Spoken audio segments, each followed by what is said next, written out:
Kung makita niyo yung baklang to, alam niyo na masasabugin. Ibig sabihin, may bomba kayo dyan. Ingat sa mga kapatid nating INC dyan. Bigla na naman tayo mapapareact dito sa post ni Ramon Tulfo at post ni P-Boys. Dito P-Boys kasi lalaki naman to P-Boys, no? Si P-Boys. So, may pinost si Ramon Tulfo. At ito yung pinost ni Ramon. Ito yung pinost ni Ramon Tulfo. Mahirapang i-monitor ng PNP ang pagdagsa ng mga miyembro ng Iglesia ni Cristo para sa mga aktibidad sa Lunes. Magkasabay kasi ang 5th SONA ni President BBM at ng 112 founding anniversary ng INC. Hindi pwedeng harangin ng mga INC papunta sa Metro Manila dahil idadahilan nila na dadalo sila sa kanilang anibersaryo. Maring sumani ba ng INC sa mga DDS? Ba't takot na takot sila sa mga DDS? Mga Sarah Forever fanatics at yung may di gusto sa administrasyon na gaganapin sa rally. Parang sinasabi nyo na rin dito na talagang walang supporter yung bangag. Oh. Sorry. Initially, 20,000 PNP uniform personnel ang naka-deploy. Ano nga, continue Konti na lang ba yung kapulisan natin dyan sa Maynila? Para sa nasabing dalawang event, humingi ng dagdag na pwersa sa military ang pamumunuan ng Philippine National Police para bantayan ang mga vital installations ng gobyerno ayon sa aking Sweetie Bird. Ayan. Sabi ni Ramon Tulfo, yung mga Bentalo brothers. So, hindi naman talaga yan yung re-reactionan natin. Ito yung sinabi ni Peoples. Ni Peoples ito yung sinasabi ko na laro means rally. Yan ang sinend ng ministro. Diakono sa mga members nila, laro tayo sa Sunday.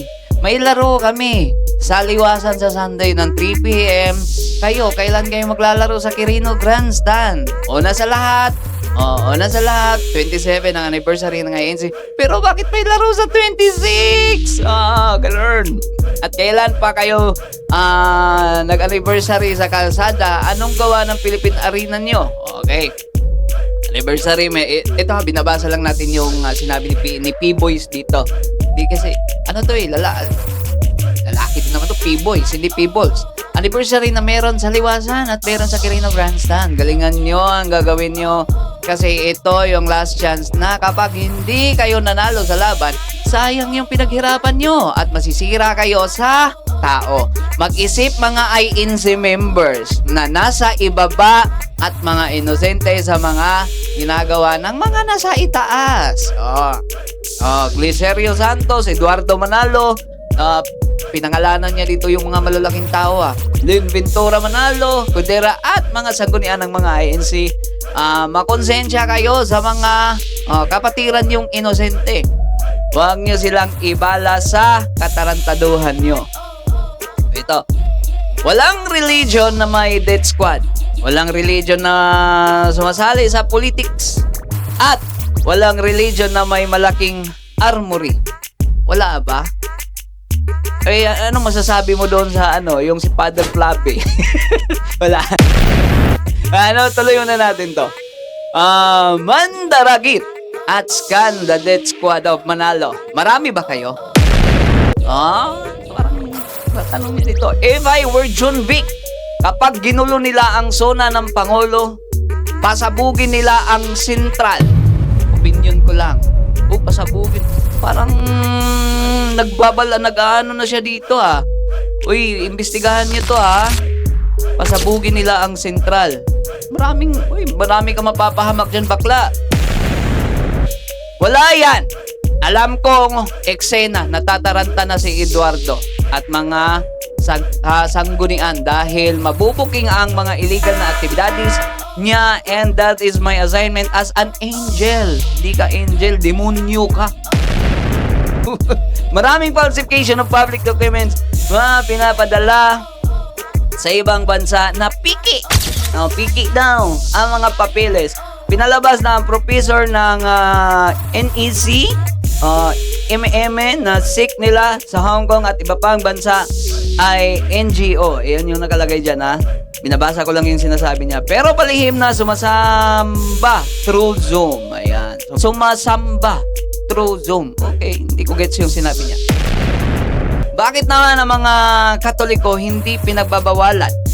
Katulad sa Japan, may mga churches ng Katoliko. Bakit ang INC ay wala? Kaalyado naman kayo ng China. Bakit wala kayong church sa Hong Kong at China? Bakit sa Pilipinas lang may death squad ang INC? Uy, iba yung tanong na yun, ha. So, bago ang lahat, ito, i-debunk lang natin yung mga sinabi ni P-Boys. No? Ni P-Boys. Ito. Para fair tayo. Sige, ito. Para fair, ibigay na natin yung benefit of the doubt. Para kay P-Boys. Ipagpalagay na lang natin na totoo ang unang claim mo na salitang laro. Ang laro ay tumutukoy sa rally. Sige, wala mo na tayong pagtatalunan dyan. Benefit of the doubt nga. Pero ngayon ang tanong, paano naging ebidensya ng lahat ng sumusunod mong sinasabi? Dahil ba sinabi mong laro, automatic ng may death squad, may malaking armory, ano po yung sinasabi mo, may falsification of public documents, may illegal activities sa iba't ibang bansa, at lahat ng iba mo pang binanggit. Parang ang layo naman ang talo ng conclusion mo, P-Boys. Isipin mo ito, kapag may nagsabi sa GC ng pamilya, laro tayo sa Sunday. laro tayo sa Sunday. Pwede bang sabihin agad na, ayan! Ayan! Sigurado, may money laundering na ang pamilya. Ano ba yan, P-Boys? Diba? Natatawa ko sa'yo, Siyempre, hindi. Kahit ipagpalagay pa nating rally nga ang tinutukoy ng salitang laro, hanggang doon lang ang kaya nitong patunayan. Hindi ito automatikong pinapapatunayan na iba pang mabibigat na akusasyon. Ano ka ba naman, P-Boys? Tagal-tagal mo na sa politika, pero parang ang kitid ng utak mo. Sunod naman, ito, sabi mo, bakit may event sa July 26 kung July 27 ang anniversary?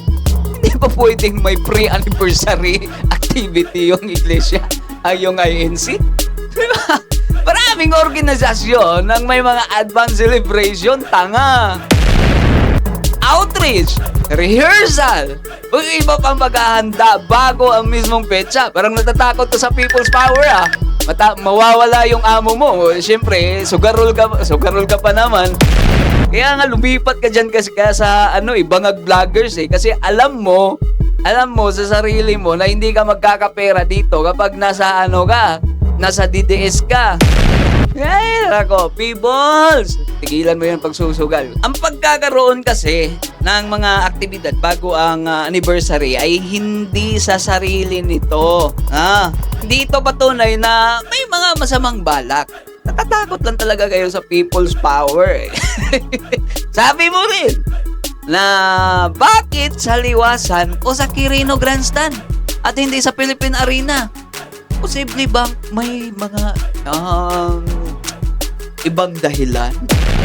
Di ba po posibleng ganon? Yung mga logistics or permit, accessibility, regional gatherings, yung mga ganon.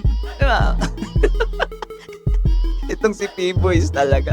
Hindi niya naisip yung gano'n. Hindi niya naisip na, baka wala sila sa Philippine Arena kasi baka may mga permits or iba, may problema sa yung regional gatherings or may, diba, yung sa accessibility. Hindi mo naisip yun, bakla?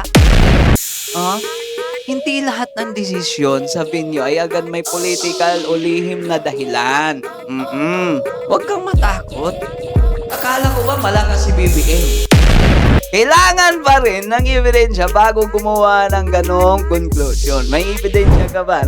Siyempre, kung nag-post ka ng ganito, dapat may matibay kang ebidensya. Ngayon, dumating tayo sa Ano nga yung pinaka mabibigat mong akusasyon? Yung death squad, armory, falsification, yung mga seryosong paratang ng, di ba? Mga seryosong paratang ng mga yan, di ba? At sa batas, at sa matinong yung mga discussion, sa mga matitinong discussion na yan, habang bumibigat ang akusasyon mo, bumibigat din ang kailangang ebidensya. Meron ka ba ni isa? Kahit picture man lang na talagang si Manalo may mga death squad na mga ganon, yung mga armory. Kasi hindi kasi sapat yung alam mo lang eh. Alam ko. Hindi kasi sapat din na may nagsabi. Sino? Kung may nagsabi man, sino? Hindi din sapat nga, sigurado ako na meron. Ang kailangan dyan, bakla, ay konkretong ebidensya na pwedeng siyasatin at patunayan mo. Di ba, bakla? May isa pa akong napansin. Nagsimula ang usapan sa salitang laro. Sabi mo, laro. Di ba?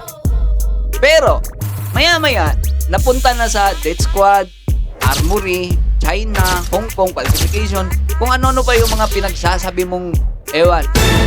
Parang yung isang assumption na ginawang pundasyon ng napakaraming magkakaibang konklusyon. Sa logic na hindi ganoon gumagana. Hindi naman ganoon gumagana ang ebidensya, bakla. P-boys! Diyos ko. Yung ang isang claim ay hindi automatic automatic na nagpapatuloy na 10 yung 10 iba pang claim mo, no? At itong ito, gusto kong iwan na tanong sa iyo, P-boys. Kung sigurado ka sa lahat ng sinasabi mo, kasi nga BBM vloggers ka naman. Wag lang yung kaya nga na yung mga BBM bangag vloggers. Puro kayong marites. Wala kayong pinapakitang ebidensya. Hindi mo kailangang umasa sa assumption mo o malalaking luntag ng conclusion. Diba? Ilabas ang ebidensya para sa bawat claim mo. Para sa bawat claim. Diba? Dahil ang katotohanan, bakla, ay natatakot sa pagsusuri. Ganon yun. At kung gusto nating seryosohin ng mga mabibigat na aligasyon mo at dapat seryosohin na rin tayo sa uri ng ebidensyang hinihingi natin. Hindi dahil kontra tayo sa isang tao o grupo, bakla. Hindi rin dahil pabor tayo sa isa. Ang punto lang ay simple. Ang mabigat na paratang ay may mabigat ding ebidensya. May sinabi ka pa dito, bakla. May sinabi ka pa dito na iba tong parang may pagbabanta ka sa INC. Ito. May sinabi ka dito, P-boys. Iba tong pagbabanta ni bakla. Kasi maraming dapat secure yung rally ng INC this coming July 26 and 27. Kasi may pagbabanta na si P-boys dito. Sabi niya kasi, If I were John B, kapag ginulo nila ang zona ng Pangulo, pasabugin nila ang sentral. Opinion ko lang. O diba? Ang daming tao nun, tapos papatayin mo lahat. Ito, pagbabanta to Pero sabi niya, if I were John Vic daw. So what if? Kasi alam namin, bangag vloggers kayo. May tornilyo, kulang din sa tornilyo yung putak ko.